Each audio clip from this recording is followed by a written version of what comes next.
Good afternoon everyone, or good morning depending on where you are around the world.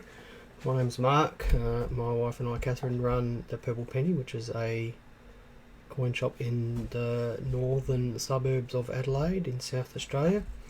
We've been doing these videos for, I think, since November 2019, so a little while now.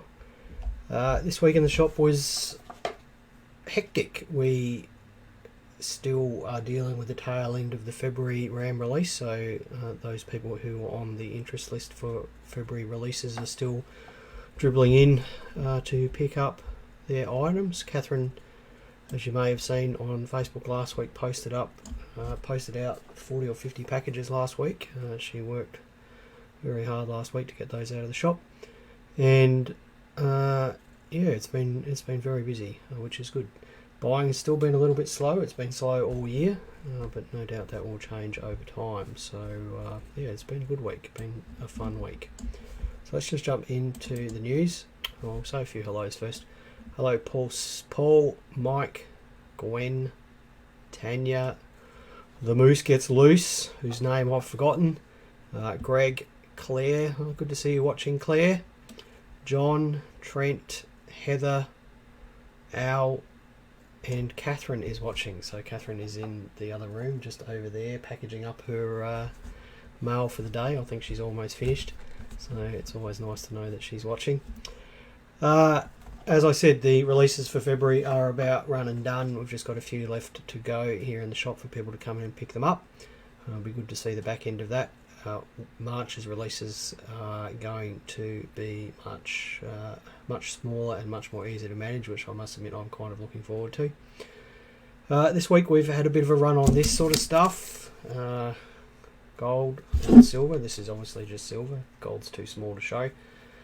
The gold price has surged a little bit in the week. It popped up over $2,600 on the weekend, and silver price hasn't really changed, but for some reason we've had a bunch of people in here wanting silver and buying it online.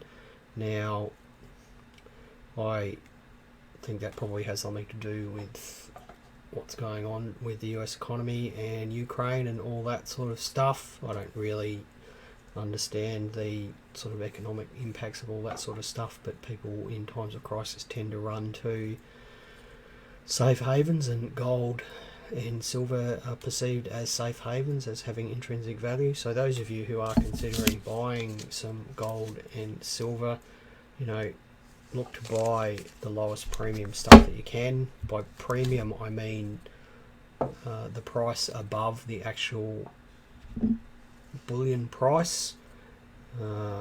So if something is just a few percent over the actual bullion price, that would be called a low premium, and let's say it's 50% over the bullion price, that would be a high premium. Generally, bars are going to be the lowest premium that you can buy, and smaller bars are going to have a higher premium than larger bars. Coins tend to have a larger premium, and small coins tend to have a larger premium again. So a 1 ounce gold coin might only have a 5 to 10% premium, whereas a 10th ounce gold coin might have a 20 or 25% premium. Now, if you're not just stacking this for the sake of it, then by all means choose numismatic items. Then by numismatic I mean coins that have collector value that also happen to be made out of gold and silver. The challenge with that is that they are more expensive, and they are a little bit harder to move on when you want to move them on. If you are just stacking it for the sake of gold and silver, always go for the lowest premium stuff. We had a phone call from a journalist at The Age this week who is writing an article on coin collecting and how it's growing amongst the younger generation. Now, by younger generation, I think she meant people under the age of 30. So she asked us some really interesting questions about whether it's a growing hobby amongst the younger generation and whether social media has impacted on that, and why I thought that people were getting into the hobby. And the other big question she had was, and this is always a common question, was what's going to happen with coin collecting when coins disappear. and you know that no one knows, of course, about that. Her theory was that coin collectors would become, there would be more coin collectors when coins disappear. My opinion is slightly different to that. My opinion is that there'll be less coin collectors because you know, we just have to look at stamps and stamp collectors as less and less stamp collectors than ever, and the post office is moving away from using stamps. I did note with interest that the British post office is issuing new stamps next year, and old stamps can only be used at a surcharge. I'm sure there will come a point where they'll just get rid of stamps altogether. Yeah, so it'll be interesting to see when that article pops up what the journalist has to say about that. And the last bit of news here for the week was something that's been going on for a little while on Facebook is scammers setting up pages and posing to be coin dealers or bullion dealers, and the pages look quite official.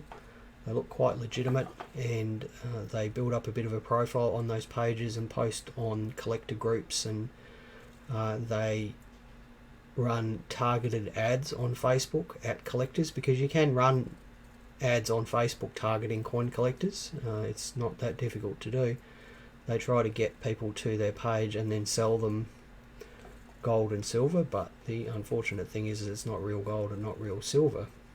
In this week, someone in America purchased $27,000 in fake silver coins from one of these pages. Now, this has been going on for several months. I've been aware of this practice being going for several months. This is the first time I've seen a news story about it, though. So if you are seeing ads on Facebook, targeted ads that are targeted as you as a coin collector, and you do click on those and you look at the pages, I guess just be careful that it's a real business behind that Facebook page. If you buy things through Facebook, you really have no recourse to getting your money back. And I guess, you know, it's always worth a phone call to businesses that advertise on Facebook and just check that there's a real person behind the business and you're not just giving the money to an unknown business for fake coins. Right, let's just have a look at some other hellos here. Gemma, how are you? Matt from the Gravy Train, how are you, mate? Wendy, good to see you. Edward Blackwood, good to see you, mate. Ian, it's good to see you in the shop last week. Rob, thanks for watching. Russell, Glennis, hope Cam is okay. Ian, I don't know if they'll mention the HH $2 coin. That topic didn't come up, and I am rather scornful when it does. If they mention the $2 HH coin in the article, I think I'll probably scream.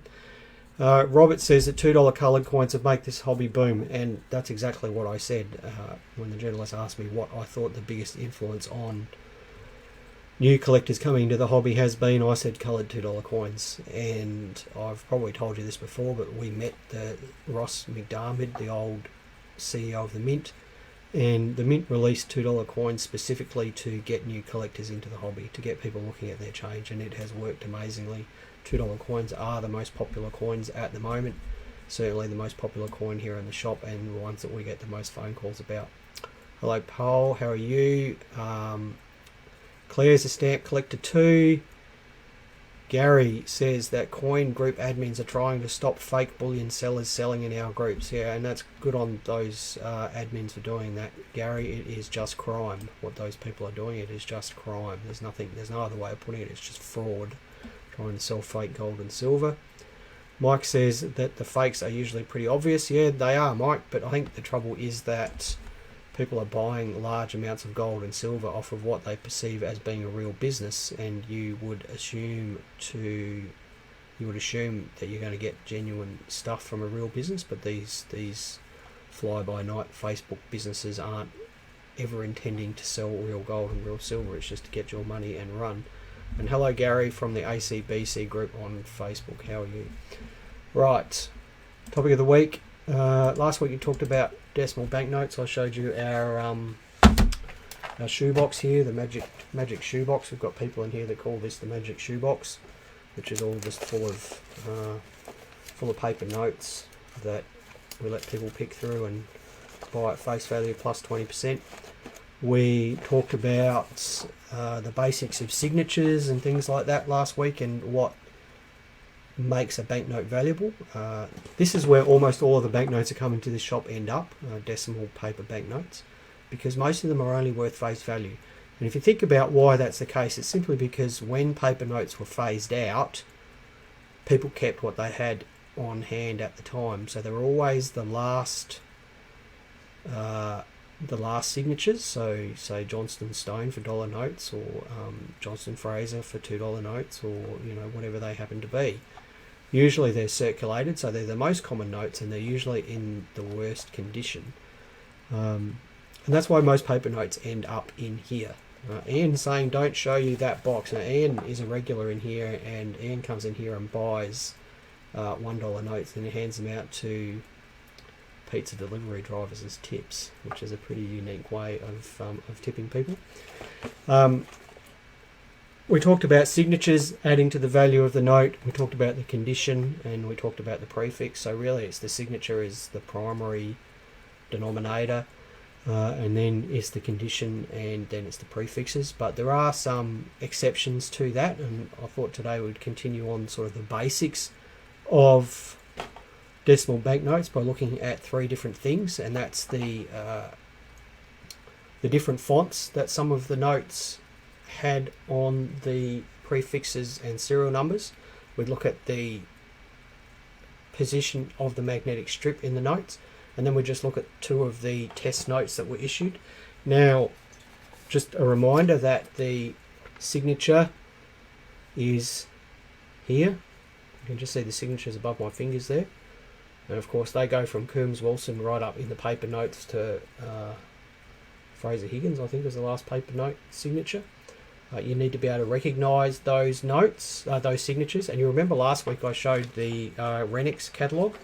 There's a Renix catalogue over there somewhere, I can't see it. The Renix catalogue has a great page in there that has all the signatures on there and will allow you to recognise what signatures you've got.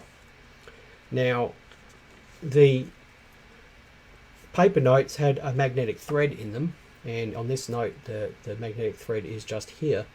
And that was put there for 2 reasons. One is that it is a security feature, so it is difficult to create a fake paper note that has that magnetic strip in there. And second is it was used by note counting machines.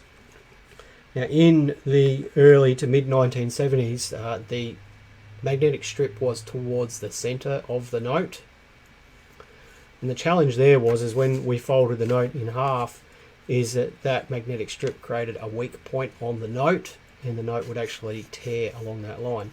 So in the sort of early to mid 1970s, they moved the magnetic strip from about 65 millimeters from this edge of the note to about 55 millimeters from this edge of the note, so it wasn't near the center there. Now those 2 varieties are called the center and side thread. And we'll just bring that up for you. So decimal banknotes, center and side threads. Some of the signatures were issued with a center thread and a side thread, and there's a list of the issues there that had a center thread and a side thread. Night Wheeler $2, Night Wheeler $5, Night Wheeler $10, Night Wheeler $20. So all of the Night Wheeler issues, and the side thread was about 55 millimeters from the left edge. So it's no good on a 50 because that didn't have it, but there's a 20. So the Night Wheeler was about 55 millimeters from this edge of the note to here. So it's quite easy to tell whether you've got a center thread or a side thread. Just hold it up to a light, you'll be able to see the thread through it quite easily, and then you can just measure it with a ruler. So that's the center thread and the side thread.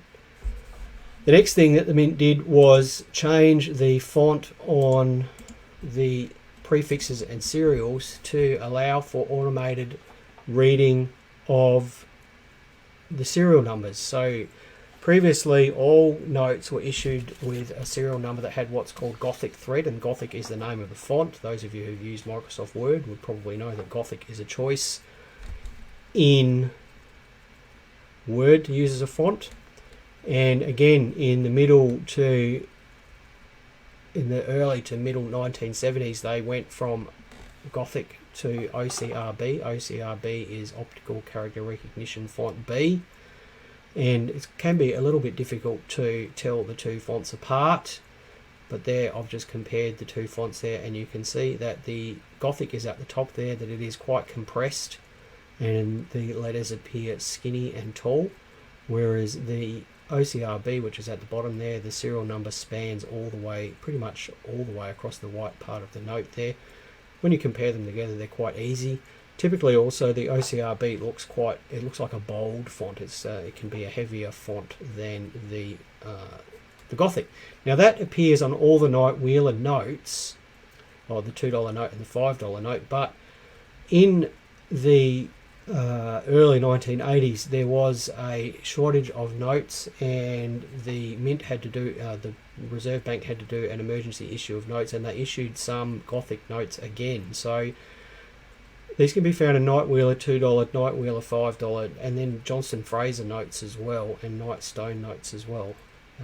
So it means that if you're going to collect one of each type, that for those signature combinations you actually need two notes.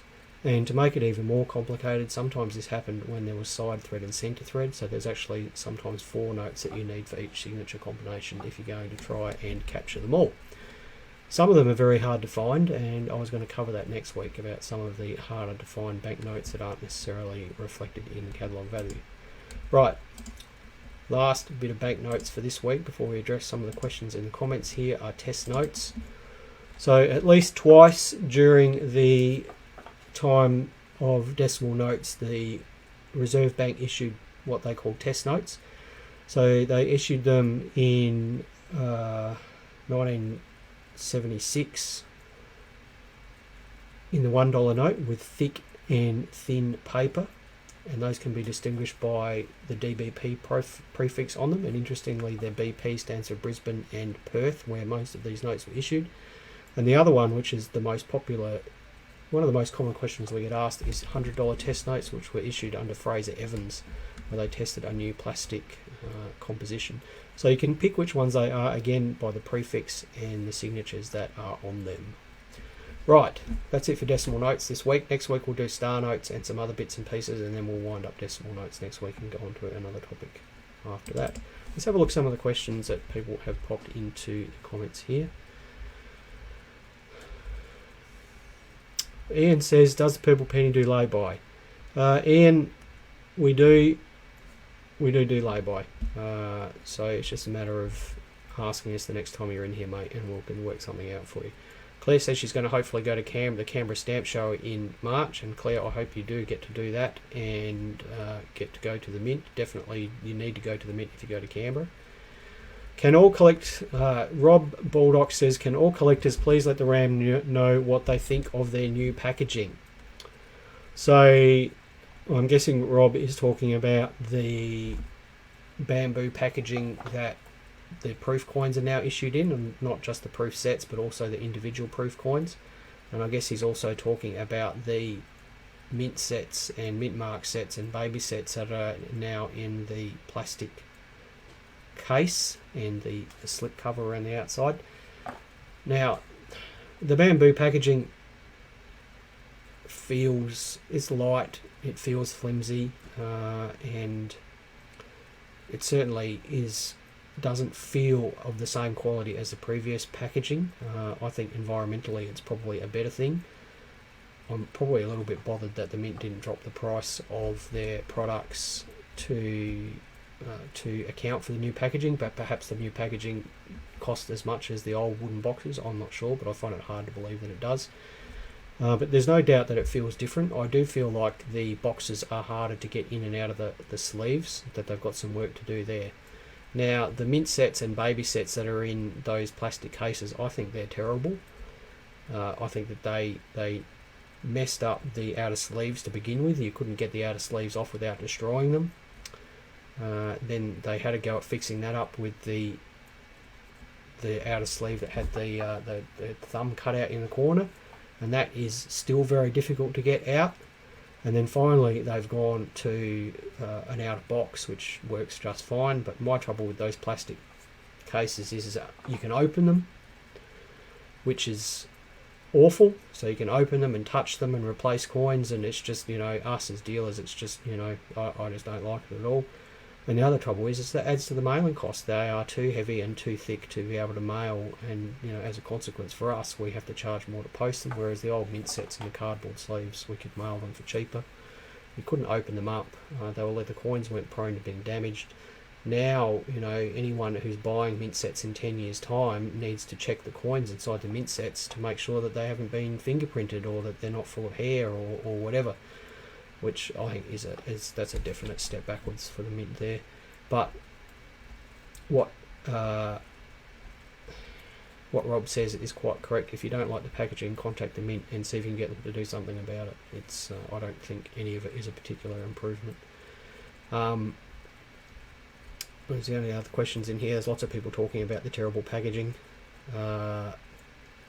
Claire says, is the Reserve Bank currently open? There's a bank museum in Sydney, Claire, which you can go and have a look at. And I don't know if you can still buy banknotes over the counter, but there is a Reserve Bank Museum in Sydney. It is well worth the trip. There's some really interesting things in there and some really interesting historical items and banknotes that were never issued. And if you do get a chance to go to Sydney and go and have a look at the Reserve Bank Museum, it is well worth the trip. Matt says he's made a comparative video on the packaging of this. Well, Matt, if you would like to send me a link to your YouTube video, I will pop it up on our Facebook page and share it with people, and hopefully they can get over and have a look. Matt's popped it there, so I'll share that out later. Matt, thank you for that. Right, that's it for today. Thank you everyone for watching. As always, if you've got any topics you'd like us to cover, please send us a message, give us a call, send us an email, send up a smoke signal. I don't really care, just so long as I know what it is that you want to talk about. Happy collecting, everyone. Take care this week, and we'll be back next week. Bye for now.